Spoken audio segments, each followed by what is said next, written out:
As I said to your brother, thank God this wasn't me again.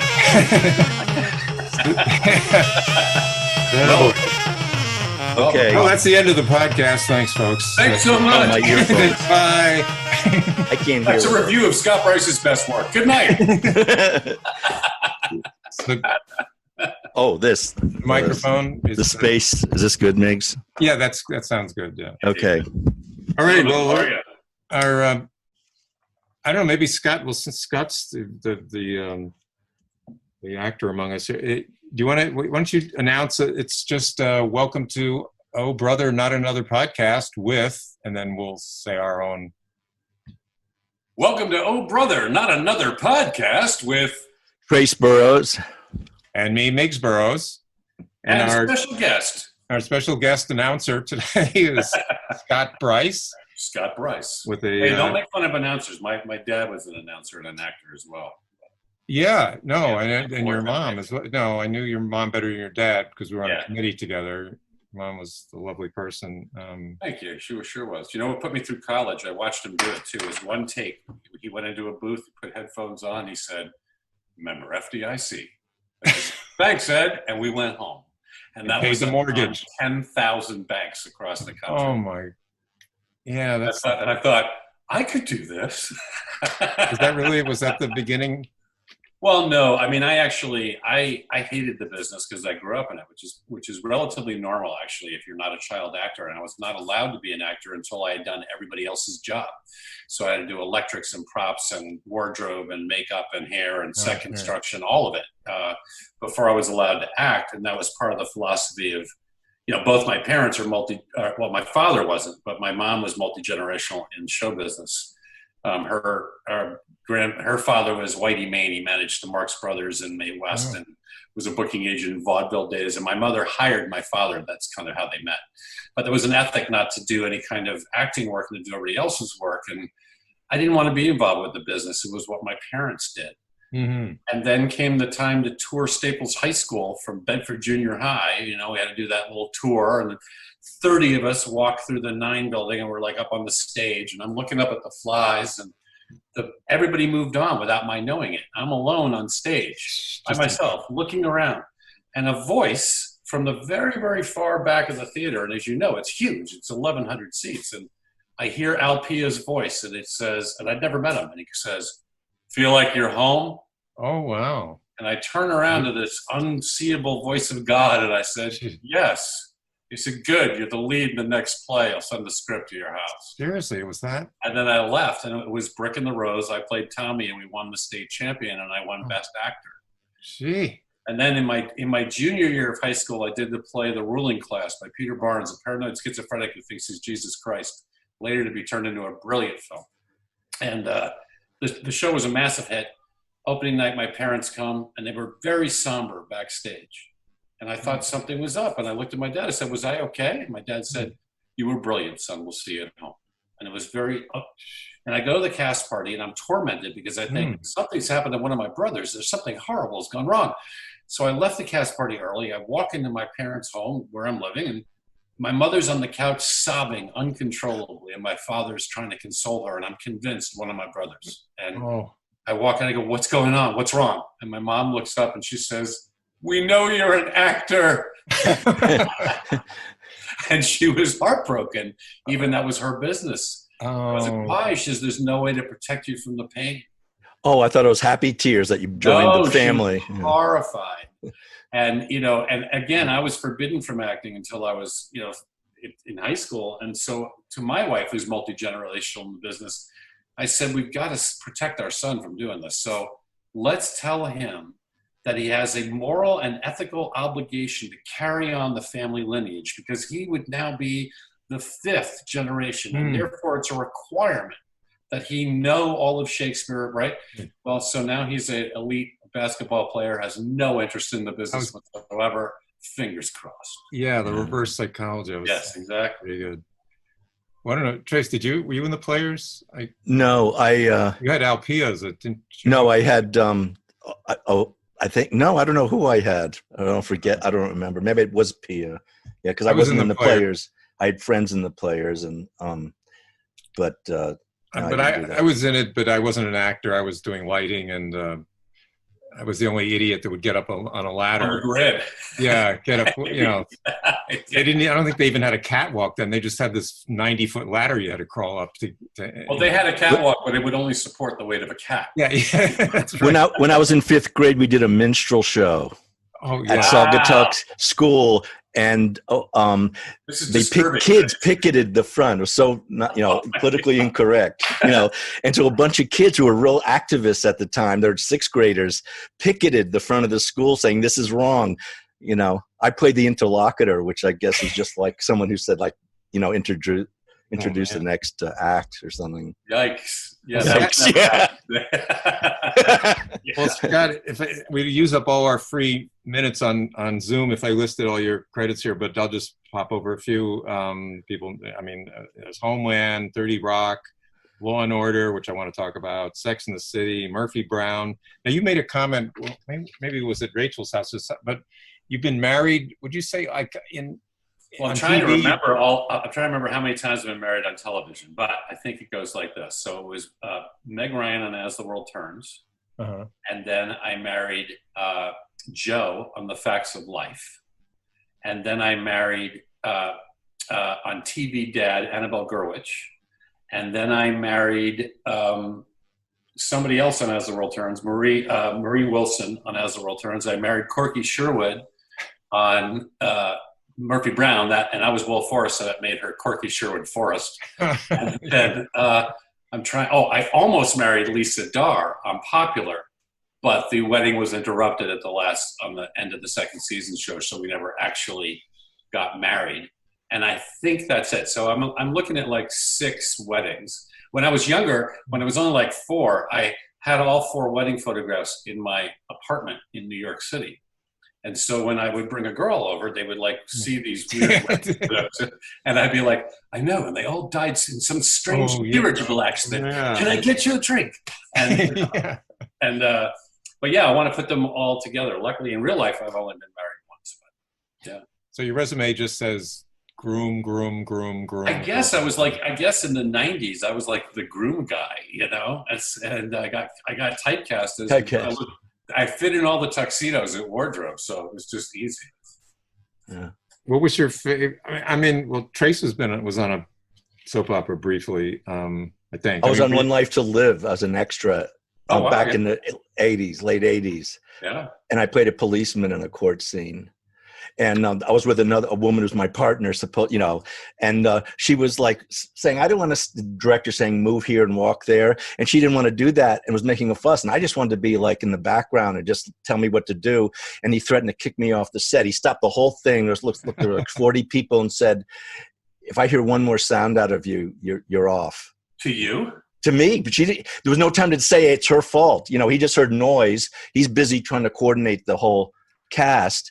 And then, and so I couldn't. So that was that. I didn't let's start with the premise. I don't want to do what the director tells me to do. Yes, it was insane. Fundamental breakdown here. Yeah, it's crazy. She's in the wrong place. And she's just an extra too. You're trying to make a living in show business. So you were in As World Turns for what, like a decade or? Well, I did As the World Turns off and on. I mean, I was very, very fortunate. They let me come and go. And it allowed me to build a primetime career, which is incredibly important. I didn't know how difficult, there are no rules today. I mean, literally cross platforms, whatever, there's no rules. But back in the day, daytime television was a very, very specific thing, and primetime, very specific, and movies, very tough. And it was very hard to what was called crossover, incredibly difficult. And so when I got to primetime, how that happened and how I wound up on Facts of Life was when I left As the World Turns with my agents going, who knows what's going to happen? You got to know that. And I leave, and the show aired of my final episode. It turns out that all the girls on Facts of Life watched As the World Turns. Oh. And George Clooney had just left the show. That was Nancy, Joe, the character Joe's boyfriend. And so Nancy goes, bring me Scott Bryce. And the next thing I know, I'm on an airplane out to Los Angeles in a hotel suite at the Mondrian. I'm working on Facts of Life. And I didn't even know at the time what a huge leap it was, a huge gift that was for me. And then a similar thing happened when I got into my first big movie, which is Up Close and Personal with Robert Redford and Michelle Pfeiffer. And getting that, I was released from the film like 7 times. And finally, I get a phone call because John Abnett, the director, really wanted me in the movie. And the studio didn't want to, I was a television person, so they were trying to, it wasn't big enough. And finally, he has me fly out for the table read. I'm the only part that has yet to be cast. So I go out to the table read. Everybody there's got the job. And I put my stuff down on the table, and then Robert Redford comes in and puts his stuff down next to mine. And I realize, okay, that's obviously the wrong place. So I go grab my stuff and I move it, a little further away from the king. And then Michelle Pfeiffer comes in and she sits down, and I notice that my stuff is now back next to Redford, between Michelle Pfeiffer and Redford. Well, this can't be the right place. So I go back to remove my things. When John Abnett's hands come down on my stuff, first to get down the table, he goes, "You sit where I tell you." Ooh. And I went, "Oh, wow. He's sitting me between Redford and Pfeiffer." So I sit down, we do the table read. And when it comes to my first scene with her, it's going extremely well. She and I connected very well. And I watched the head of the studio lean over to casting and whisper in their ear, "Who the hell is that?" And he said, "Television." And then I went, "Oh, that was in my name." Mr. Television. On the first day of rehearsal for the movie, and this I will never forget, I will be grateful to Michelle Pfeiffer forever for this.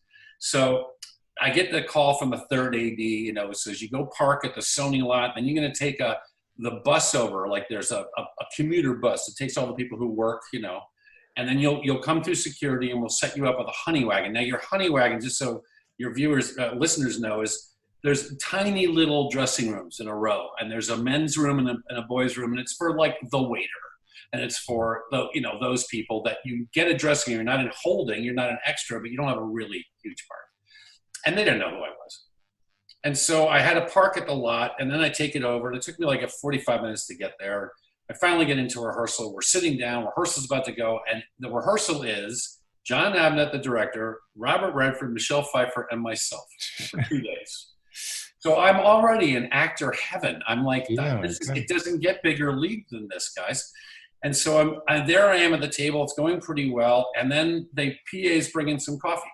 And they put down coffee for Michelle, coffee for Redford, coffee for Abnett. They turn and start to go. And Michelle says, "Excuse me."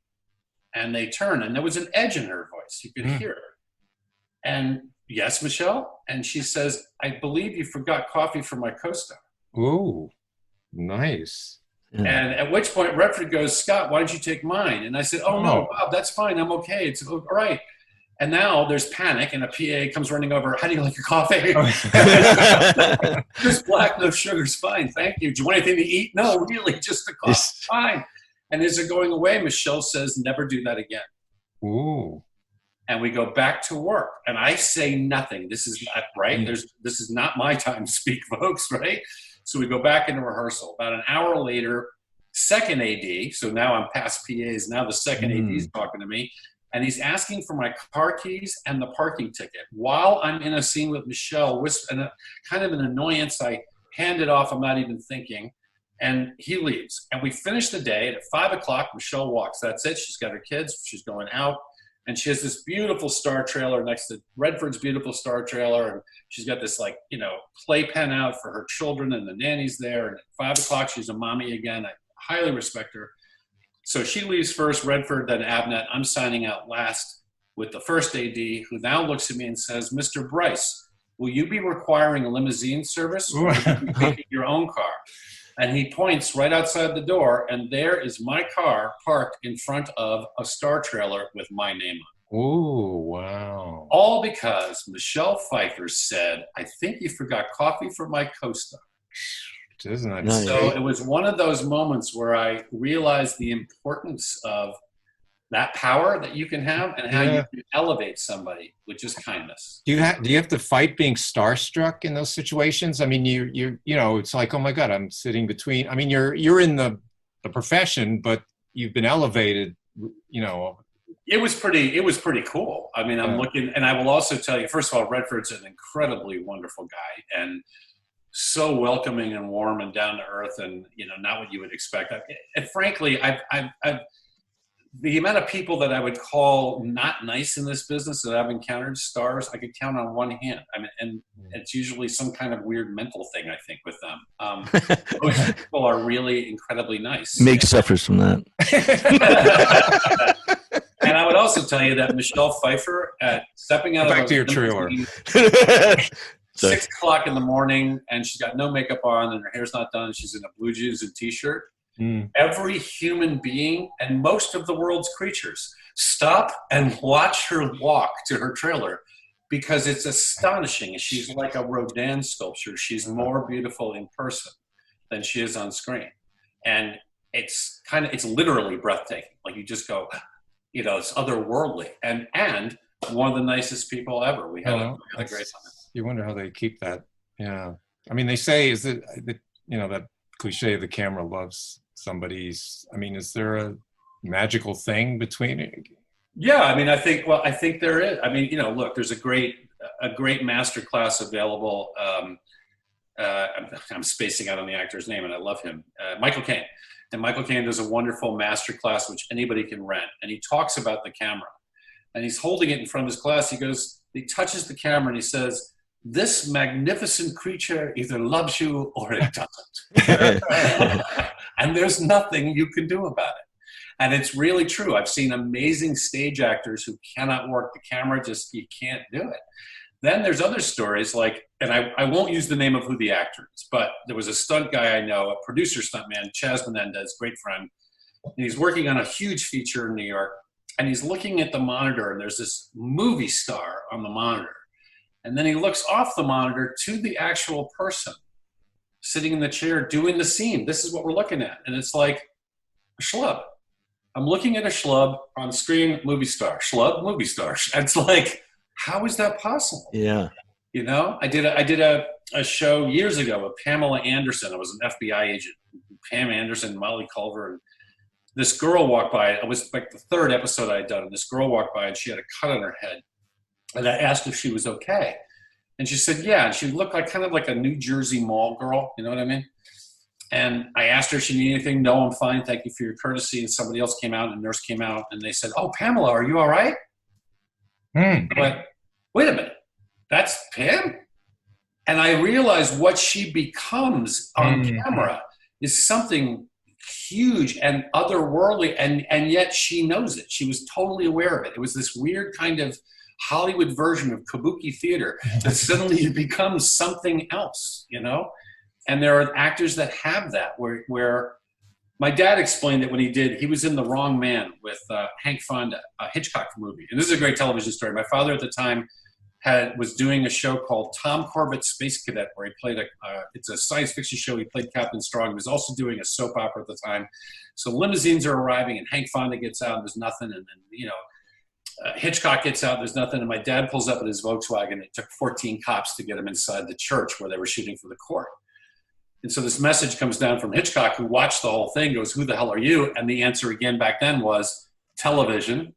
And my dad's part was like massacre. So you see his arm and the side of his face come into the movie. That's it. All of it was cut out because movies were threatened by television at that time, even though now all they do is make old television shows. Yeah. But he talked about Fonda, and he watched this thing where he thought it was a rehearsal because Fonda was doing he thought nothing. I mean, he felt like he was just reading the words with nothing. And then Hitchcock goes, brilliant, print.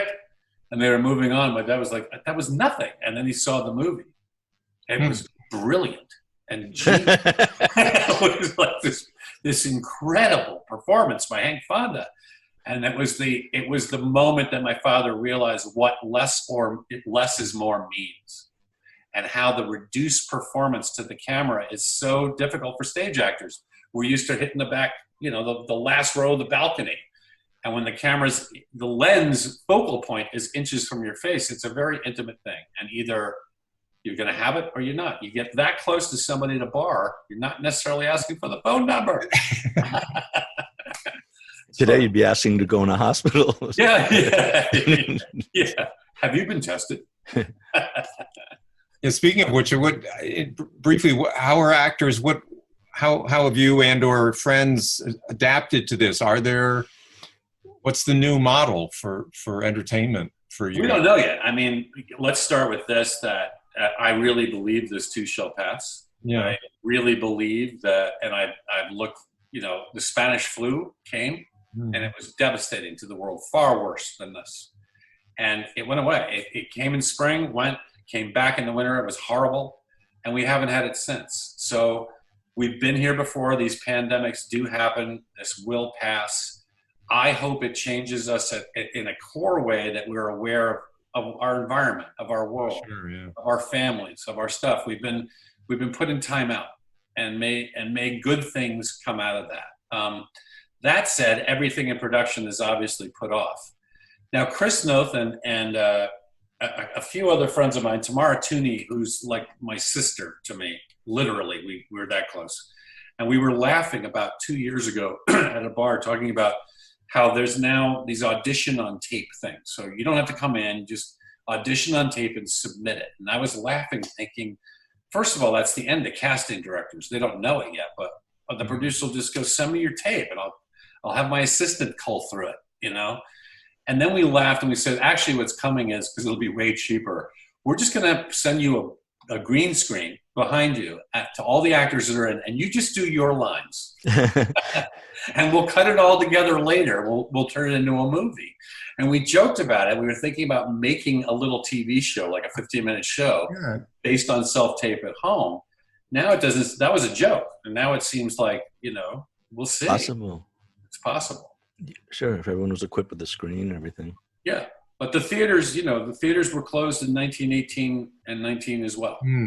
And it looked horrible, and people wearing masks in the city of New York, and 650,000 dead in Manhattan alone. At the time when the population of Manhattan was way, way, way less. Somewhere like 50 to 70 million worldwide. Well, 2 years later starts the Roaring '20s. Yeah. And this incredible economic surge and sexual liberation that had not been seen before, which may have come from inability to touch each other. Pent up stuff, I don't know. Yeah. But I feel like it will pass. I hope that we learn lessons from it that I believe we're supposed to be learning. Yeah, no, it's Trace, did you have a... No. Oh, okay, I thought you looked at it. I was just curious, did you study acting in college? Did you do that? Or? Oh, yeah. After Staples Players, which I got to tell you, Al Pia is a remarkable teacher. And if you look up the list of Staples Players alumni, it actually is jaw-dropping. I mean, going back even before Al Pia, it's Christopher Lloyd. It's like it was. Right, yeah. It goes on and on and on. And then I went to Juilliard, which I left before I graduated, which is not unusual. I left of my own choice. Half the classes told to leave by Christmas. It's really brutal. And so I did a lot of training there. And then I did training where you're supposed to do it, which is the regional theaters. And unfortunately, the regional theaters are really struggling now. But that used to be where I would work with people that were better than me. I learn the most when I'm working with people that are skilled at it and are better than me, and then challenge me. Well, Trace and I both apprenticed at the Playhouse in different times, and I went back further, but in the '60s. But the regional, you'd get movie stars and Broadway stars in the plays at the Playhouse. These plays that would move around the country, and they were great to watch. But you don't have as many of the big stars that go to play, do that anymore. Like back then, all the major film stars would do that kind of thing. Yes, and now they feel like it would be beneath them, which is too bad, because that's too bad what's happened to the theater. The theater has been, there's two sets of theater now too. I mean, there's the giant spectacle, as there is in Hollywood. If you look what's happening in movies, Hollywood is doing the blockbuster and insane. Everybody's in a giant blue room, and people are saying, "Oh, the dinosaur's bigger."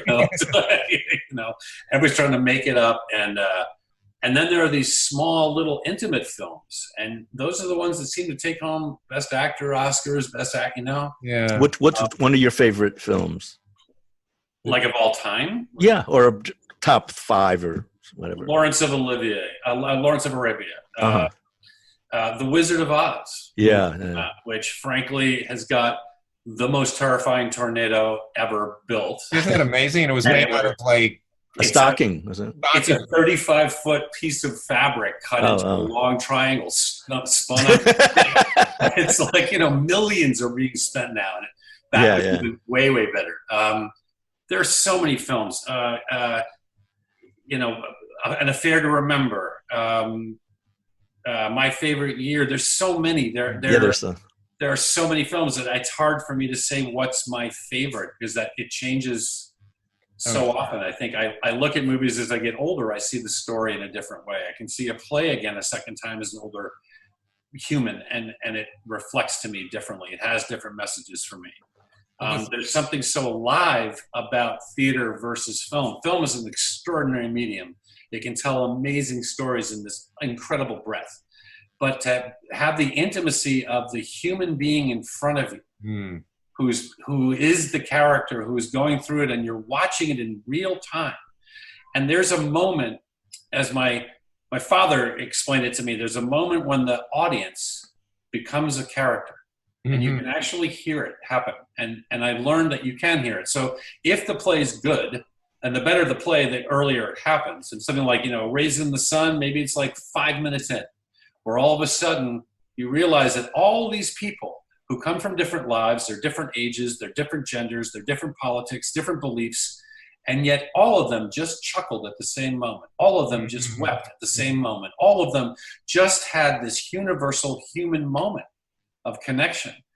And that's the gift, I believe, of storytelling. Humans are storytellers. We always have it. The guy who could tell the story about the hunt the best at the fire while we're the caveman drawings. That was the movie star of his day. Religion and churches became theatrical events, and now we've got this. I think it's a human contact that we need to see each other's stories and to see if where's the human connection. And the three of us, we have completely different lives, and yet here we are. There's a deep connection that we have, and we need to celebrate that and to find that. And I hope that in this separation with COVID-19 that we hunger for that enough. And I don't mean like false contact. I mean real connection. Yeah. It's not about I want something from you. It's about how are you? I even noticed, this is a good way to end because we're out of time, but I even noticed on CNN, the reporters, they're really, a lot of them are, broadcasting from their own homes, but their conversations are much more personal. Yes. The whole, polish of the anchor has sort of been dissolved, and they're just people trying to connect themselves, Well, no one is selling anything. We're all reporting, and none of us are in power talking down because we've all, as a race, the human species, have been humbled by something we cannot see. And that's a good thing to remember, that there are things way more powerful than us, or election days, or your 401k, or how high the stock market is. My wife I can hear singing right now. My son is healthy.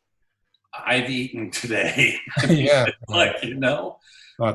some basic stuff that I think we can just be gratitude and humility. I would love to see come of this. Great, perfect. Well, we have to say bye because Zoom's about. Thanks so much, Scott. Scott Bryce. Thank you. Absolutely. Thanks, guys. Great to talk to you. Take care. All right. Bye.